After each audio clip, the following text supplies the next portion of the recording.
স্বাগত জানাচ্ছি Microsoft office টিউটোরিয়ালে। আজকে আমরা মাইক্রোসফট ওয়ার্ড 2016 এর ইন্টারফেস সম্পর্কে জানব।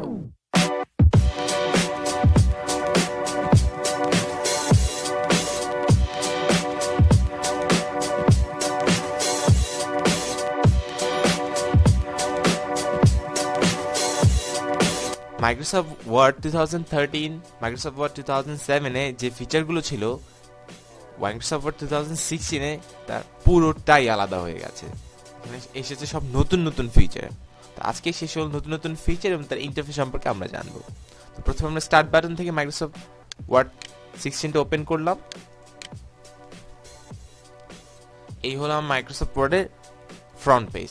তো এখানে ইন্টারনাল কিছু ফিচার রয়েছে যা আগের ভার্সনগুলোতে ছিল না। আমি যদি কোনো ম্যাগাজিন ডিজাইন করতে চাই, আমার কোনো ইন্টারনাল ফিচার রয়েছে। আমি যদি কোনো আর্টিকেল লিখতে চাই, তার জন্য ইন্টারনাল কিছু ডিজাইন রয়েছে। তো আমি যে কোনো একটা চুজ করে আমি আমার লেখাটা শুরু করতে পারি। তো আমি প্রথমে একটা ব্ল্যাঙ্ক ডকুমেন্ট চুজ করি। আমি ব্ল্যাঙ্ক ডকুমেন্ট চুজ করলাম। এই হলো আমার ফ্রন্ট পেজ। তো প্রথমে আমি একটু লেফট কর্নার থেকে শুরু করি। তো লেফট কর্নার একদম উপরে যে বক্সটা আছে সেটা হলো কুইক টুলবার। তার ডান দিকে মাঝখানে লেখা আছে ডকুমেন্ট 1, ক্লোন, দেন ওয়ার্ড লেখা। এই ডকুমেন্ট 1টা লেখা তখনই থাকবে যখন আমি কোনো নিউ ব্ল্যাঙ্ক ডকুমেন্ট নিব। এছাড়া আমি যদি ডকুমেন্টটা অন্য কোনো নামে সেভ করি, তাহলে লেখাটা ওই নামে দেখাবে। একদম ডান দিকে চলে যাই, যে বক্সগুলো রয়েছে সেগুলোকে বলে উইন্ডো কন্ট্রোল। তো উইন্ডো কন্ট্রোলের প্রথমেই রয়েছে মাইনাস অপশন, যেটা ক্লিক করলাম আমার মাইক্রোসফট ওয়ার্ডটি মিনিমাইজ হয়ে গেল। আবার ওপেন অন করলাম।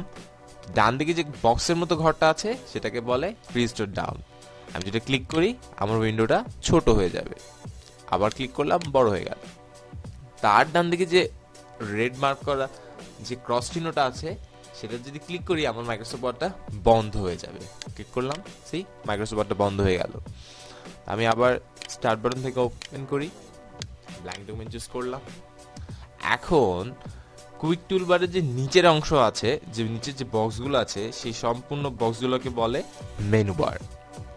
প্রথমে রয়েছে ফাইল, তারপর home, insert, design, layout, reference, Mailings, review, view এবং বাল্বের মতো একটা চিহ্ন করা একটা বক্স আছে। সেই বক্সের মধ্যে লেখা আছে tell me what you want to do. আমি যে কোনো কাজ যদি খুব সহজে করতে চাই, আমি এখানে লিখে দিলে সেই জিনিসটা আমার বের হয়ে আসবে। তো আমাদের পরবর্তী ভিডিওগুলোতে মেনু বারে এক একটা বিষয়ের উপর কথা বলবো। তো আজকে আমরা ইন্টারফেস সম্পর্কে জানি। এখন একটু নিচে চলে গেলাম। এই যে সাদা বক্সটা আছে, সাদা বক্স এরিয়াটা, এইটা হলো আমার টেক্সট এরিয়া, মানে যেখানে আমি আমার লেখা লিখব।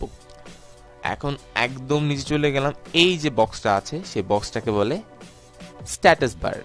স্ট্যাটাস বারের একদম লেফটে চলে যাই। এখানে লেখা আছে পেজ 1 of 1।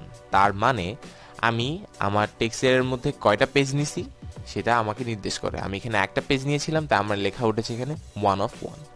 তার ডান পাশে লেখা আছে 0 words। এটা তখনই বোঝাবে যখন আমি আমার টেক্সট এরিয়াতে কোনো শব্দ লিখব। আমার এখানে কোনো শব্দ লেখা নেই, তাই আমাকে এখানে দেখাচ্ছে 0 words। আমি যদি এখানে কোনো কিছু লিখি, দেখা যাক ANSOLOCY, আমি লিখলাম রিয়ানসোলজি। সি, আমার ওয়ার্ড এখানে এক লেখা উঠেছে। আমি আবার এটা যদি এটা ইরেজ করে দেই, আবার 0 হয়ে গেল। তখন স্ট্যাটাস বারে একদম ডান দিকে চলে যাই। এই যে বক্সগুলো রয়েছে সেগুলোকে বলে ভিউ টুল।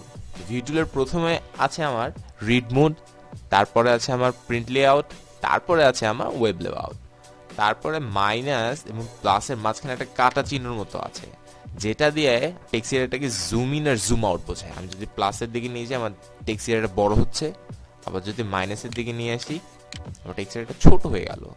আমি সুবিধার্থে 100% মানে মাঝামাঝি রেখে দেব। এখন একটু উপরে যাই। ডান দিকের কর্নারে একটা লাঠির মতো একটা বার আছে, সেটাকে বলে স্ক্রোল বার, যেটা দিয়ে আমি আমার লেফট বাটনটা প্রেস করে যদি নিচের দিকে নামে আমার টেক্সট এরিয়াটা নিচের দিকে যাবে। আমার উপর দিকে তুলি তাহলে আমার টেক্সট এরিয়াটা আরো উপর দিকে যাবে। তো খুব সহজ উপায় এটা আমি করতে পারি।